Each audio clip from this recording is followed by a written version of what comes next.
Hey everyone! I know it's been a while since we've shot a video for the farm. This summer's been absolutely crazy. I like to say we got tons and tons of stuff done. We got some stuff done, but we didn't get a lot done.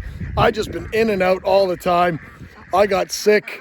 I was down for almost about 7 weeks with one issue or another. But today we're gonna kind of take a peek at some things, see how everything's going. And I'll give you guys a bit of an update. Then we'll have some fun.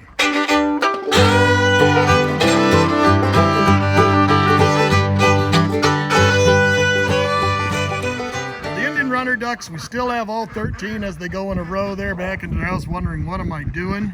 And then my wife came home a while back. I'm gonna say when we started, we had a lot of predator problems this year, primarily with ducks. I bet you we've probably lost 30 or 40 ducks this year, and the main culprit honestly was ravens. They would come then. My wife absolutely despises ravens because a mother duckling of or a mother duck of this Indian runner ducks will hold on to her babies for about 8 to 9 weeks, I believe it was. And now she finally brought them in, and then they were all taken out within a couple of days. So we've gone and completely secured the roof. What we've used, it kind of looks like shade cloth, but it's actually one of the cages that wraps around the trampoline. So we had 2 of those. We had the old one, and then we found one used that we picked up for pennies online. And it seems to work really, really well. It acts like shade cloth. It deters the predators. You know, it didn't fill the entire thing, so my wife kind of sewed it up with some twine, but it stops the owls and ravens and things from coming in. And this enclosure is completely contained and everything. So this probably will not be the duck house going into winter. We're still a couple of months away before we're experiencing any sort of real weather change. You know, it's starting to cool down, but like I'm talking snow or anything like that. So we're probably more than likely going to turn this into probably for chickens, because it's really more appropriate for chickens. And then we'll probably move the ducks over into that new, bigger established chicken coop over there. But something cool has kind of happened. So in the early spring, my wife, after we had a mother duck that lost all her babies, my wife went online and found some that had ducklings. And the ducklings she got are these guys here. We only got 4, and I believe they're called Ruins ducks. They kind of look like mallards. And honestly, until about a week ago, we thought we had 4 girls. They were very distinct. They all had the exact same pattern, but honestly, in only the past week or so, and granted I've said honestly now 3 times, but we can now see that they're starting to go through a change. So the one closest to me is definitely a girl, and it looks like the other 3 are starting to change over. You see the darkening of the head, and the plumage is changing. They're getting that white stripe around their throat. Maybe I should center the camera a little bit better. Particularly that one in the back there. It's very, very obvious. And I told my wife a while back, I says, well, what about the bill color? Because we had one that had a very distinct different bill color. And that's the one out front there. But that one ended up being the girl. So we ended up with, looks like 3 boys and 1 girl. But they're still ducks and my wife loves them. So I guess that means they're going to stay. We helped ourselves this year by our farmer friends over at the Corsell family farm. Pascal, when he went and made hay this year, he made them slightly smaller than normal. So these are about 900 pounds, 800 to 900 pounds. And it saves us a substantial amount of money instead of buying the small squares by buying them like this. My only issue now is how do I keep the 2 dogs from going in and out of this thing all the time? You can see the twines coming off. It looks like this one's coming apart. It's mainly from the 2 dogs going in there, Whiskey and Leia. They're just trouble. So I might end up having to next year maybe build a fence out here, and that'll be for placement of the rounds, and then we'll be able to kind of lock them up. We'll see. Always little changes going into every year. Before winter though this year, I do have to replace some farm fencing. A lot of the fencing from Chewy. Now you guys saw probably in one of the videos, I made that little farm fence there.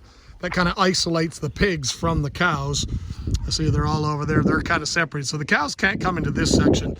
But from the post where the cow fence starts, You can see it's all over the place. The posts are all wiggly and loose and everything. This is all from Chewy using this fence as a scratching post. And this whole fence here all the way up to there is a disaster. And you can even see the angle at which the fence is hanging. It rubs on the ground. So that means I got problems with that post, everything. So probably just going to tear out all these posts and just quickly redo it. It's honestly, it's a weekend job. It'll take me a half a day to do that. And then while we're at it, we think we might go and make a kind of a paddock out here and enclose the new chicken or duck house, you know, maybe come out to about here and go back and then kind of come in behind. And that way that we have to go through a gate to get into it. And then they've got the house itself.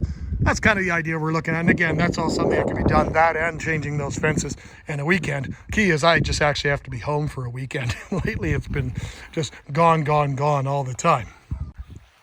Our father-in-law, like we showed you guys this in the last video, our father-in-law went and did this incredible job. But the next phase is I'm waiting on my friend at the local hardware store to give me a price on metal so we can go and do something here and skin it and get everything ready for the roof and everything like that.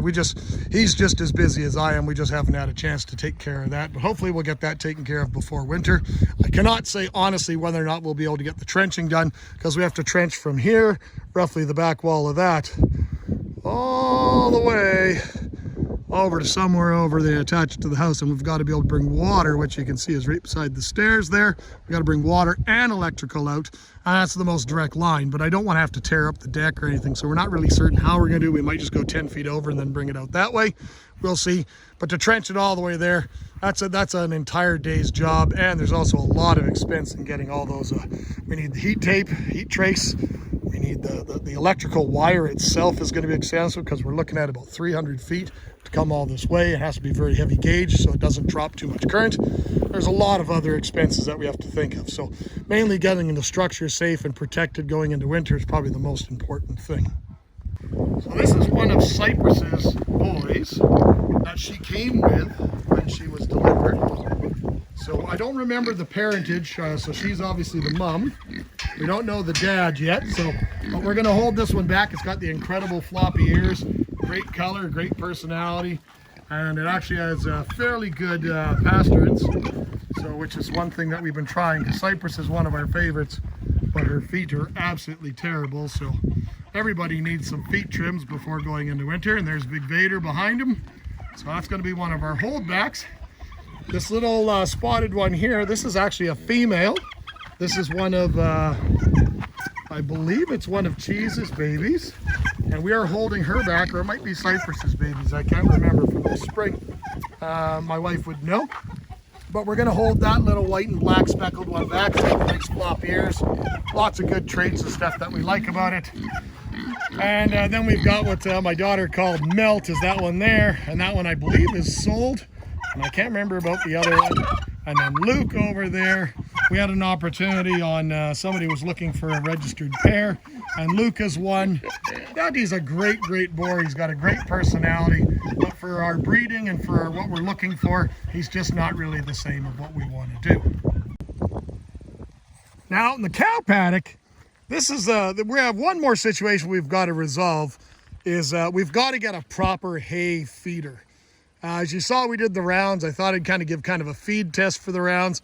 These are 4 animals that have never seen a round before in their life, because we brought them all as they've probably either been born here, they were juveniles, and we gave them 1 round, and they thought it was the best thing in the world. But by spreading it around as much like this, there's a lot more waste. Now there is also one advantage, is that anywhere that this product is there's going to be seeds and so forth, that it will bring some added benefits to the soil. That's great, but I do have to find something, because we do want to control the amount of waste. Now when we look at that, you can see there's other things, you know, like the electric is up. The electric runs from that post all the way around the entire paddock to that corner, and then comes back on itself. So this one line fence that separates the paddocks is not electrified, and none of this section here is electrified either. So Chewy's been using this as a bit of a scratching thing, so that one needs a bit of repair going into winter. But honestly, we're not going to be storing hay in this section like we have in the past. We're just going to kind of probably use it for snow instead of piling snow out here and ruining making a big dead spot in the field. This is a dead spot already, so we'll probably use that for snow. There's the lovely Cypress. And this is one of Cheese's babies. This is the one that we held back and was going to be sold originally with Luke because the breeding coefficient between her and the other one was really, really low. I think it was something like three or 4. And that's really, really good. You want to have that number to be lower than 10. So that was a really, really good pairing, but it didn't come through. But we do have decidedly less pigs than right now. I believe my wife sold 4 as companions this year. This is my ash pile from the smudge pile that was burning for pretty much most of the summer. So I'm going to disperse that. There's the beautiful Merida. There's the beautiful Bella. And there's Chucky. And then there's my big boy over there. Chewy, what are you doing? Now you might notice, you see the pile of rubble behind over there, yeah? And you notice that something is missing here. Well, we used to have a feeder. Where's the feeder, Chewy? Now when Chewy and Bella were little, we used to have a tub surround here that I got given for free, and the bathtub section held a small square perfectly. But as their horns grew, it was too small. But now, Chewy's just such a big boy. Chewy played with that, and basically that is the remnants of the tub surround. He totally destroyed it. Everything becomes a toy for him. And what's this over here, Chewy? Why is the feeder over here? What did you do? What did you do? Chewy, what's that there for?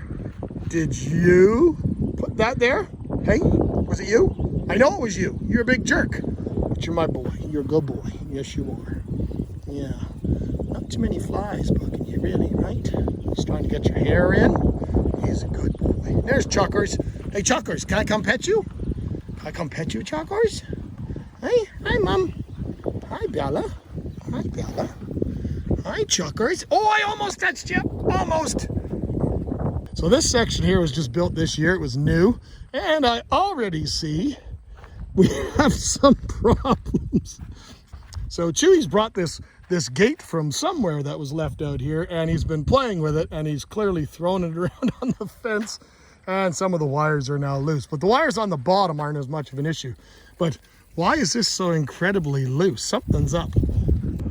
So here I am, just a silly human, thinking that, you know, with a little bit of wire, some hammer and some staples, that I should be able to completely contain a 2,000-pound animal with an attitude. It's like a giant toddler, but it's not happening. It's Chewy wants out, Chewy gets out. So we've only had a couple of times where he's broken out this year, and otherwise he's been pretty trouble-free. So I guess we'll go over here and we'll knock on wood. But maybe we should go and get them because they have been pretty good. It's that time of year. Let's go get them a treat.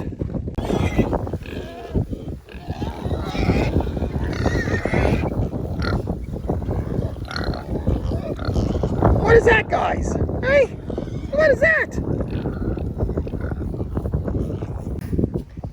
Come. You guys want some pumpkin? What's that? What's that? Do you want some pumpkin? Should we cut it up? Yeah? Cut it up. Watch your eyes. Here we go. Well, Merida's over there. You caused trouble, Merida. I saw you. You knocked it over last time. What do you think of that, Chuckers? What is that? What is that? Chuckers! Hey, Chuck! Where you going? Oh, there we go! Come on, Chuckers!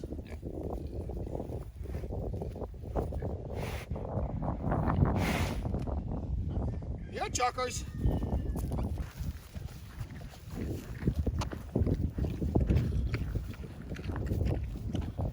I don't think Bella wants to share that one, Cheese.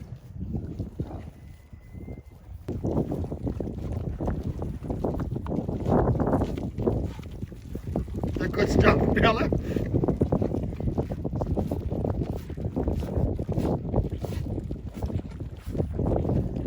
Oh, she dropped it. Bella. That's a pretty big piece, Bella.